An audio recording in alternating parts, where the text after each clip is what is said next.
Assalamu alaikum wa rahmatullahi wa barakatuh. Donc comme on l'avait dit, le dimanche, Inch'Allah, on commence la partie sur Al-Fiqh.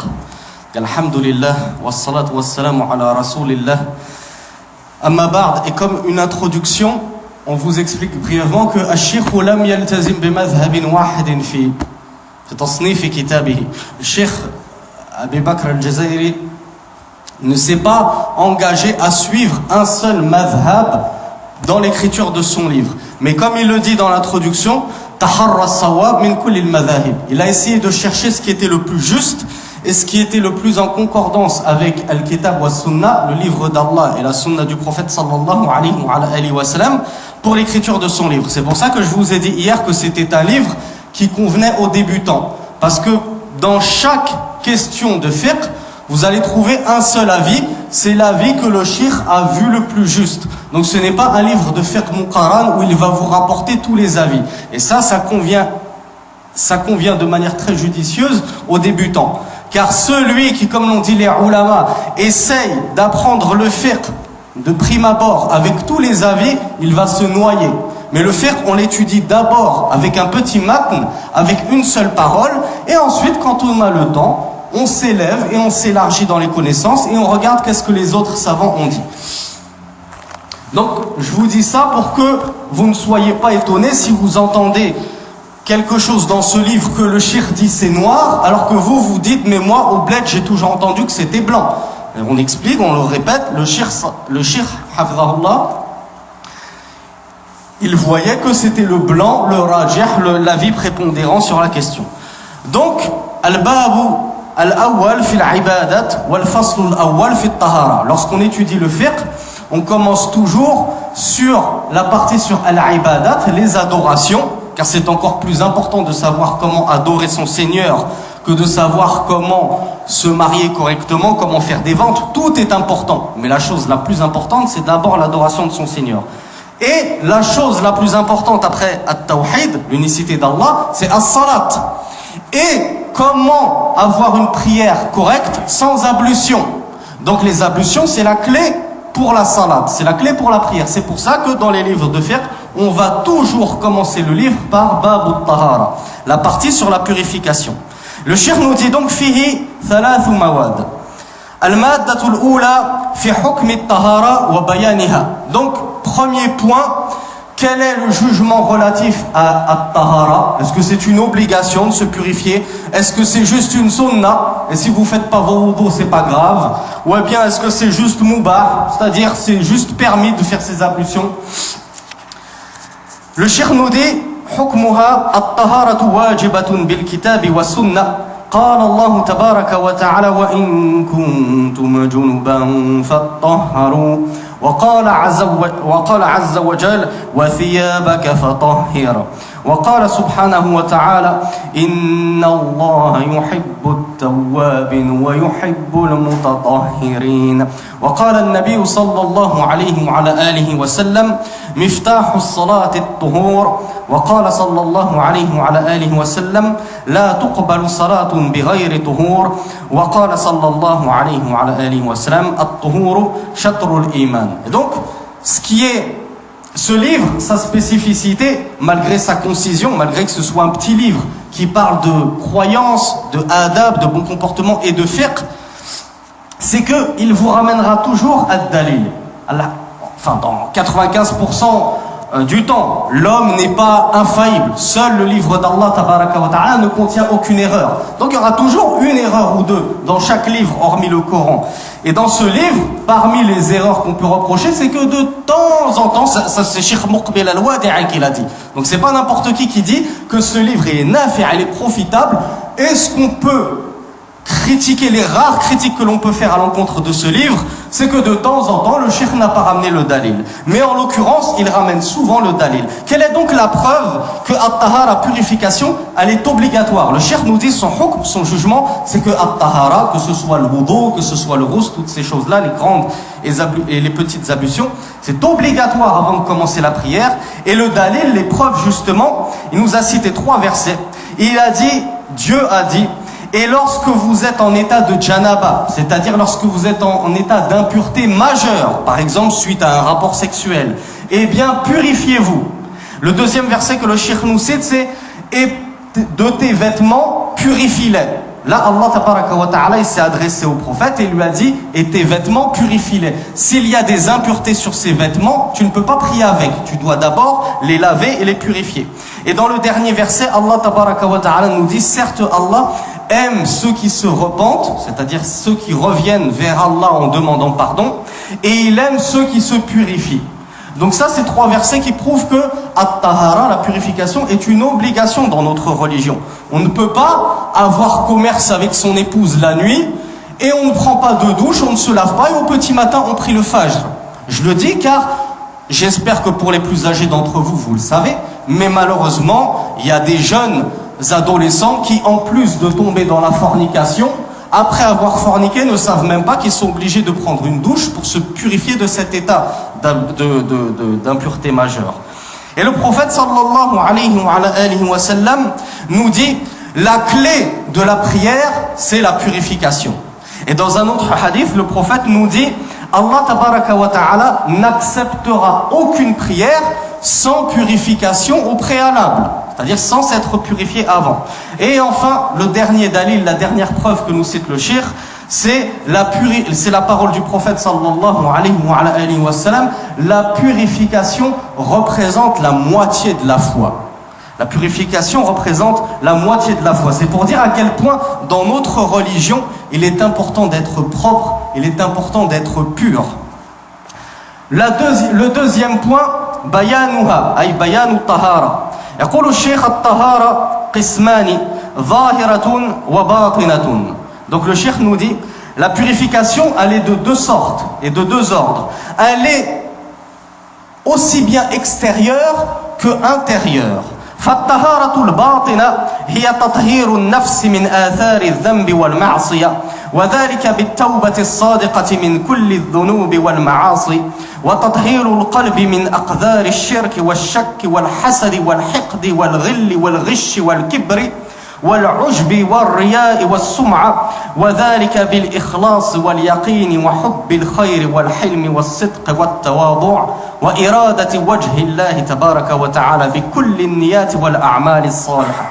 Donc la première des purifications est ما أحسن صنعة الشيخ في ذكر هذه الطهارة القلبية, comme a bien fait le cheikh de nous le rappeler, car ce n'est pas dans tous les livres de fiqh que leurs auteurs et les savants rappellent cette sorte de purification.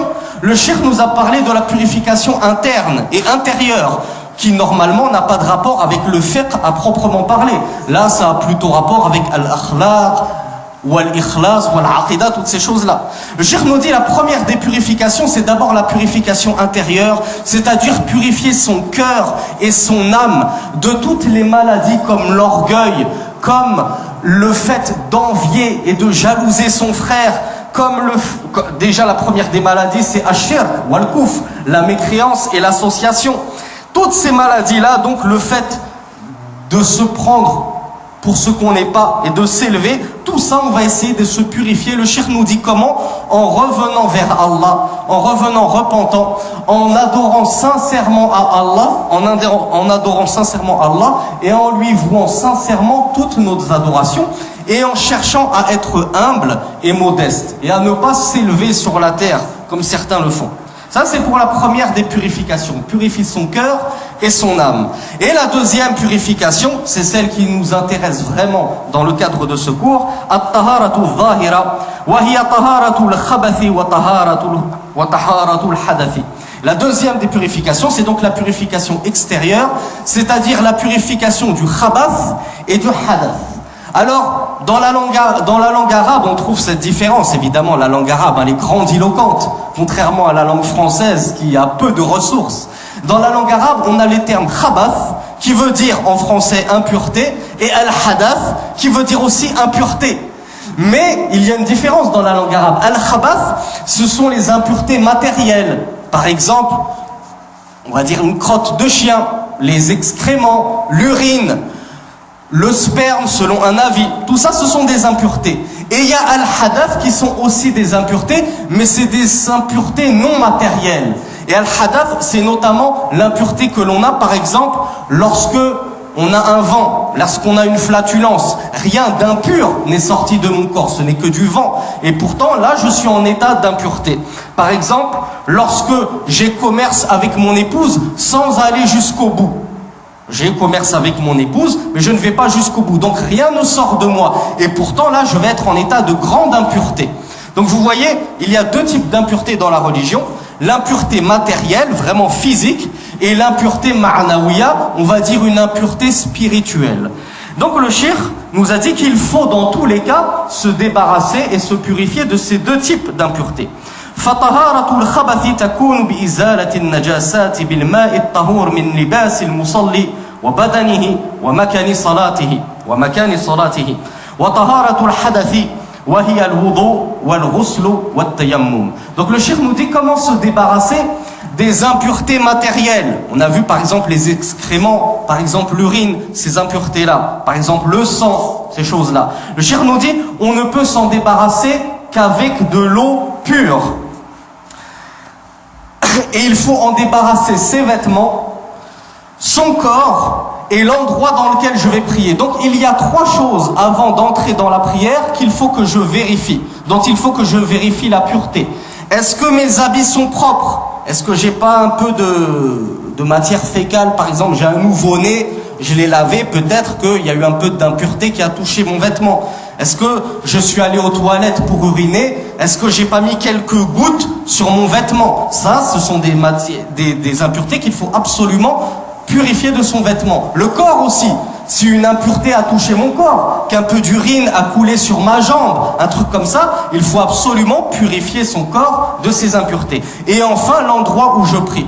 Je ne peux pas prier sur un tapis de prière sur lequel il y a de l'urine, sur lequel il y a des excréments, sur lequel il y a du sang ou d'autres autres impuretés. Donc trois choses à purifier indispensablement pour pouvoir rentrer dans la prière. Et on l'a vu, on le purifie uniquement avec de l'eau. L'eau telle qu'Allah tabaraka wa ta'ala l'a créée à son origine. C'est-à-dire une eau qui n'a pas été mélangée soit avec des choses impures, mais même avec des choses pures qui ont souillé cette eau, qui ont altéré son goût, son odeur ou sa couleur. Et ça, on va le voir, incha'Allah.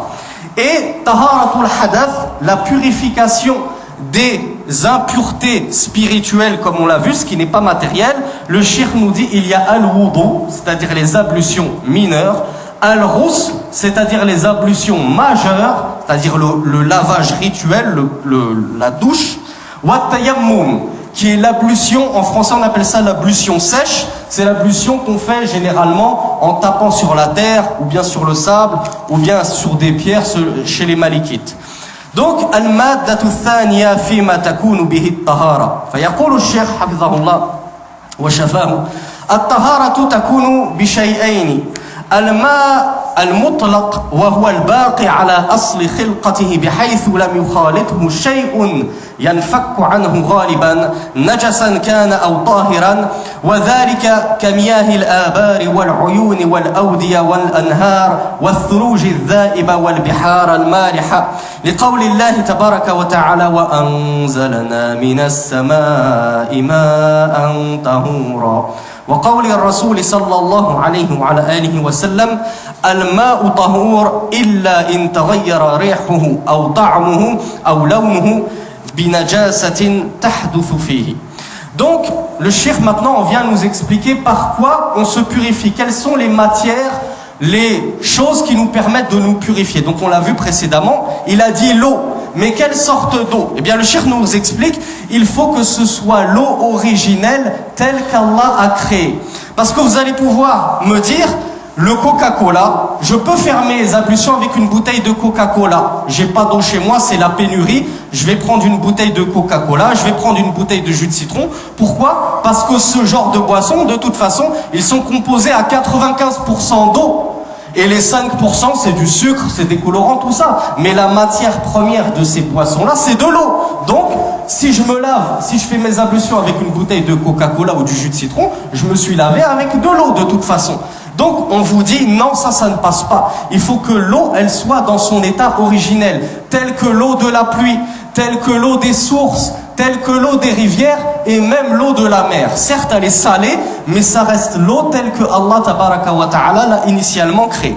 Et ceci donc, on le tient de la parole d'Allah tabaraka wa ta'ala lorsqu'il dit, et on l'avait évoqué aussi sur le mimbar lors de la khutbah précédente, et nous avons fait descendre du ciel une eau purificatrice. C'est-à-dire que l'eau qui tombe du ciel, elle nous permet de nous purifier de nos impuretés. Et le prophète sallallahu alayhi wa sallam a dit dans un hadith, l'eau est pure tant que rien n'a changé son goût, son odeur ou sa couleur. Et ça, vous trouverez que c'est notamment l'avis de l'imam Malik rahimahullah qui a été repris par beaucoup de nos chouyours contemporains. Ils disent que l'eau, elle est toujours pure, même si vous allez avoir une petite goutte d'urine qui va tomber dans l'eau, une petite crotte de souris qui va tomber dans l'eau. À partir du moment où l'eau n'a changé ni d'odeur, ni de couleur, ni de saveur, eh bien l'eau reste pure. Vous n'êtes pas obligé de la jeter pour reprendre de l'eau normale. Et bien évidemment, il y a des divergences sur la question, mais là, comme on l'a vu, pour cette silsila, pour cette série de cours pour débutants, on ne va pas expliquer tous les khilaf, tous les avis divergents, sinon on n'en finirait jamais. Mais on va y aller bit-tadarruj inshallah, shay'an fa shay'an, petit à petit, on va élargir le cercle de nos connaissances. Là, on va s'en tenir par exemple à l'avis du shirk, qui est notamment l'avis de l'imam Malik et de grands savants contemporains. Donc l'eau, vous pouvez l'utiliser pour vous laver, pour faire vos ablutions, votre rousse, tant que ni son goût, ni son odeur, ni sa couleur n'ont changé. La deuxième chose par laquelle on peut se purifier, par exemple, vous êtes dans un désert, vous n'avez plus du tout d'eau. Comment faites-vous? Bien, il y a une coupure d'eau chez vous et vous n'avez pas stocké d'eau. Comment vous faites? Le cheikh nous dit As-Sa'id al-Tahir wa huwa wajhu al-ard al-Tahira min al-turab wal-ramli wal-ahjar أو سبخة لقول النبي صلى الله عليه وعلى آله وسلم جعلت للأرض مسجدا وطهورا. Donc le deuxième élément par lequel on peut se purifier et se laver et se nettoyer de nos impuretés après l'eau, c'est As-Sa'id. As-Sa'id, on va le traduire en français par la terre, mais réellement c'est la surface du globe terrestre, tant que cette surface est pure. Toute la surface du globe terrestre, c'est-à-dire peu importe que ce soit une surface rocailleuse, couverte de rochers et de graviers, ou bien que ce soit une surface sablonneuse, c'est-à-dire couverte de sable, ou bien que ce soit la surface terrestre, c'est-à-dire couverte de terre, vous pouvez vous servir de cet élément pur pour vous purifier, notamment par at-tayammum.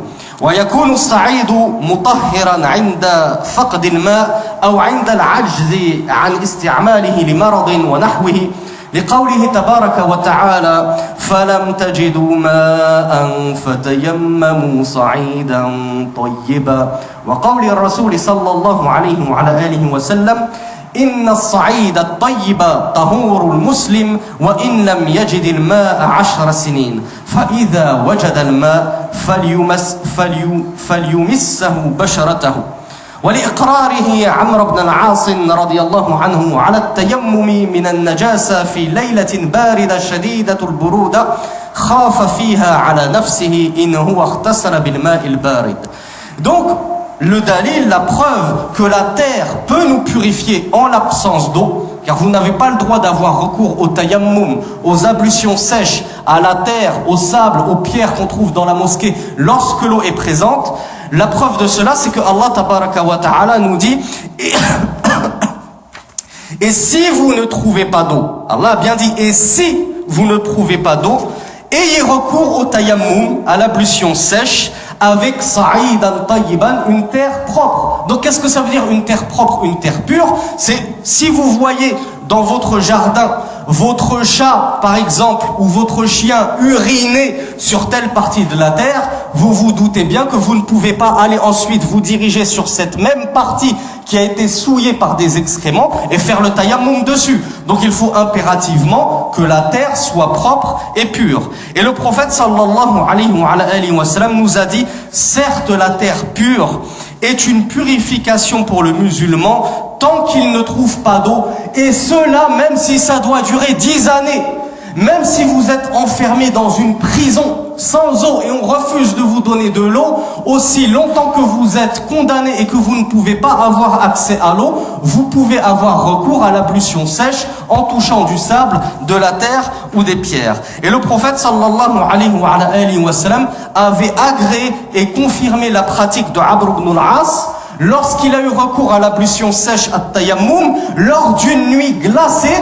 Et il a eu peur de prendre son roussel. Il était en état d'impureté majeure. Il devait donc prendre un roussel, une douche, se laver entièrement le corps. Mais il faisait très froid. Et il avait peur d'en mourir ou d'être atteint par une grave maladie s'il prenait sa douche. Vous savez bien qu'à l'époque du prophète sallallahu alayhi wa sallam, il n'y avait pas de sakhan, de chaudière ou de réchauffe-eau. Ils étaient obligés d'utiliser l'eau telle qu'elle était. Et en hiver, l'eau était gelée.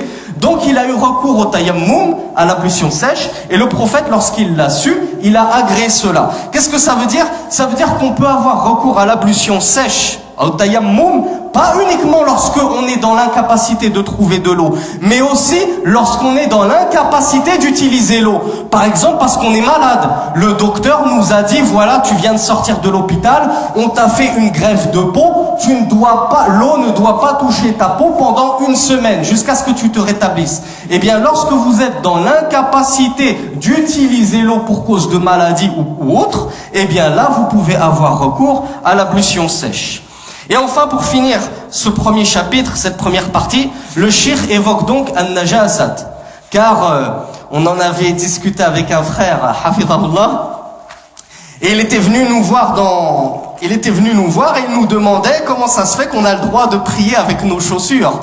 Et nous, on lui avait expliqué que non seulement on a le droit de prier avec nos chaussures, tant qu'elles sont pures, bien évidemment, mais en plus, il conviendrait qu'on le fasse. C'est une sunna. Bien sûr, je vous dis pas de venir prier là, dans la mosquée, avec les tapis tout propres en chaussures, ça créerait une fitna. Mais autant que vous le pouvez, chez vous, vous êtes dans un parc, gardez vos chaussures, vous n'êtes pas obligé de vous déchausser. Le frère et moult frères, un grand nombre de frères, ne comprennent pas comment ça se fait qu'on a le droit de prier avec nos chaussures, alors qu'elles sont impures. Mais qui a dit que l'impureté des chaussures, l'impureté que vous avez compris, c'est l'impureté telle qu'elle a été définie par Allah tabaraka wa ta'ala et son prophète.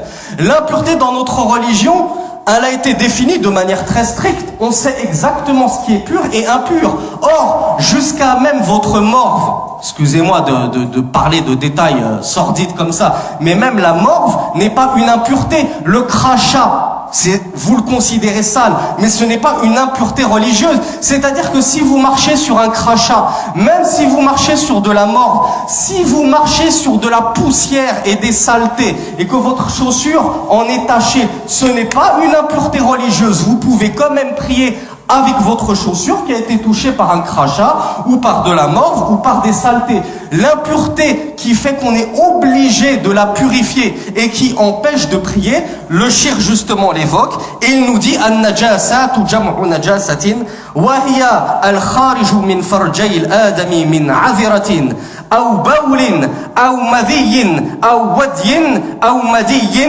وكذا بول وروث ورجيع كل حيوان لم يبح أكل لحمه وكذا ما كان كثيرا فاحشا من دم أو قيح أو قيء متغير وكذا أنواع الميتة وأجزائها إلا الجلود إن دبغت فإنها تطهر بالدباغ لقول الرسول صلى الله عليه وعلى آله وسلم أيما إهاب دبغ فقد طهر. Donc là, mes frères, ouvrez grand vos oreilles parce qu'on va terminer dessus. Et c'est quelque chose de très important que les gens ignorent. Ils ne savent pas distinguer l'impureté religieuse de l'impureté de notre esprit et de ce qu'on a coutume de trouver comme impureté.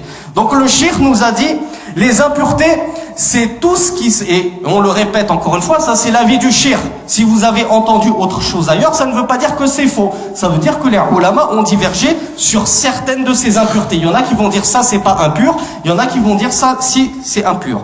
Donc le cheikh nous dit les impuretés religieuses qui obligent à la purification et qui fait qu'on ne peut pas se prier si on a ça sur son corps ou sur ses vêtements ou sur l'endroit où on va prier.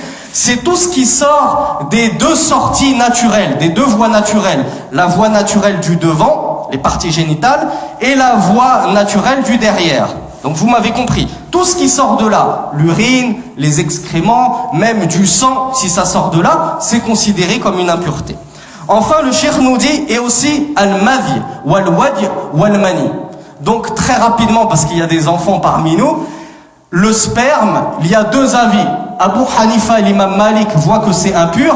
L'imam Shafi'i et l'imam Ahmed voient que le sperme est pur. Car Allah Azza wa Jal nous a créé d'une goutte de sperme. Or, Allah n'a pas pu nous créer d'une impureté. Donc les savants sont en désaccord sur ce point-là. Certains voient que le sperme, si vous en avez une goutte sur votre vêtement, il faut absolument le nettoyer. Il y en a qui disent non, c'est mustahab de le nettoyer, c'est seulement préférable, mais ce n'est pas obligatoire. Par contre, les matières, là on s'adresse vraiment aux adultes, ceux qui ont l'habitude d'avoir commerce avec leurs épouses. Le liquide qui sort avant le sperme, c'est ce qu'on appelle le liquide préspermatique. C'est un liquide qui est transparent et un petit peu gluant et qui sort lorsque l'homme est en état d'excitation. Eh bien celui-là, par contre, les savants sont unanimes, c'est une impureté. C'est-à-dire que lorsque vous êtes excité, même si vous n'avez pas eu commerce et un rapport avec vos épouses, si quelque chose est sorti de vous suite à cet état d'excitation, eh bien là, vous devez impérativement vous nettoyer.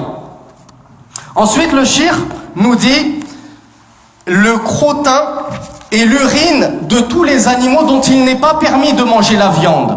C'est-à-dire que le crottin et l'urine du mouton, du bœuf, du chameau, ce n'est pas une impureté. Il faut le savoir, car peut-être que vous allez être amené, par exemple, au bled, à garder des troupeaux. Si vous vous faites toucher par ça, ce n'est pas une impureté. Par contre, les crottins et l'urine des animaux qu'on n'a pas le droit de manger, comme par exemple le porc, le chat, le chien, tous ces animaux-là, leur urine et leur crotte, ce sont des impuretés. Si ça vous touche, vous devez absolument vous purifier.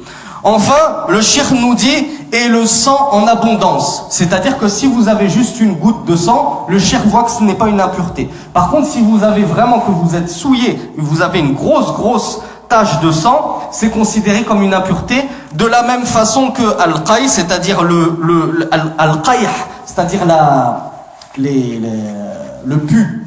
Al-qayh, c'est le pu. Lorsque vous êtes blessé, que vous avez une matière gluante qui recouvre votre blessure, il y a des ulama qui vous disent ça c'est une impureté qu'il faut enlever si ça touche votre vêtement.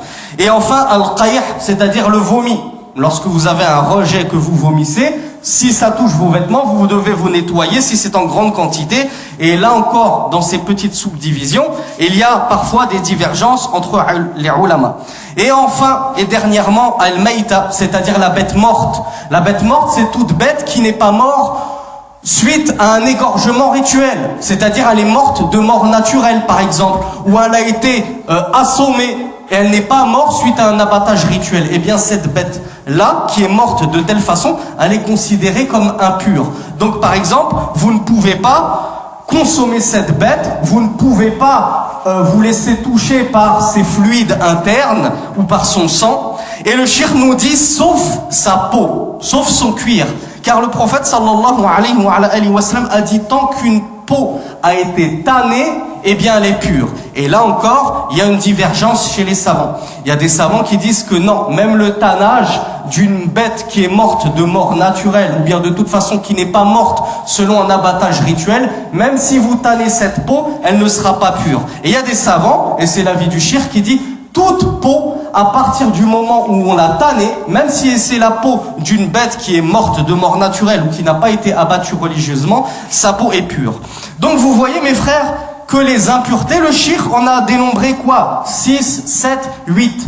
On en comprend que toutes les autres impuretés qui traînent et qui cogitent dans votre tête, la morve, le crachat, la poussière, la saleté, tout ça, eh bien vous pouvez prier avec. On ne vous dit pas de ne pas vous en purifier, c'est mustahab, c'est préférable de prier dans la plus belle apparence et d'avoir un vêtement, un corps et un endroit nickel chrome. Mais si par exemple vous avez prié dans cet état, vous avez vu que vous avez un petit molar, comme ça vous êtes mouché, il y a eu un petit reste de ce que vous êtes mouché sur vos vêtements, vous priez avec, ensuite vous avez fini votre prière, vous voyez ça, ne vous dites pas, oh là là, j'ai prié avec une impureté, parce que aslan, ce n'est pas une impureté religieuse. هذا والله أعلم وصل اللهم على نبينا محمد والحمد لله رب العالمين.